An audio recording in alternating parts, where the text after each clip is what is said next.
এটা আপনি কি করলেন? সব নাই আপনার, দেখে চলতে পারেন না? সব কি হাতে নিয়ে হাঁটেন নাকি? দিলেন তো আজকে আমাদের সারাটা দিনের প্ল্যান মাটি করে। সরি ভাইয়া, আমি তো দেখিনি। সরি বললে কি সব সমাধান হয়ে যাবে? আপনি এসব কেন করছেন? কি এগুলা? কালকে নিউ ইয়ার, আমরা সব বন্ধুরা মিলে এনজয় করার জন্য এসব করতেছি, কিন্তু আপনি তো দিলেন সব রং ফেলে।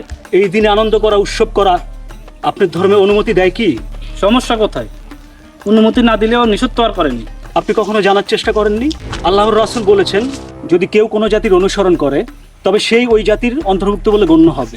আর হ্যাপি নিউ ইয়ার এটা রোমান্স আর খ্রিস্টান ধর্মের একটা অপসংস্কৃতি।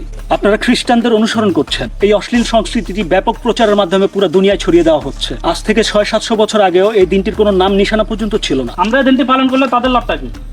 তারা চায় আমাদের মুসলিম সমাজে নাচ গান মাদকতা ইত্যাদি ছড়িয়ে পড়ুক, যার দ্বারা সুকৌশলে মুসলিম জাতিদেরকে ধ্বংস করতে পারে। আপনি যাকে অনুসরণ করবেন তাদের সাথে আপনার হাসর হবে। তো এবার সিদ্ধান্ত নিন, মুমিনদের সাথে হাসর করতে চান নাকি খ্রিস্টানদের সাথে?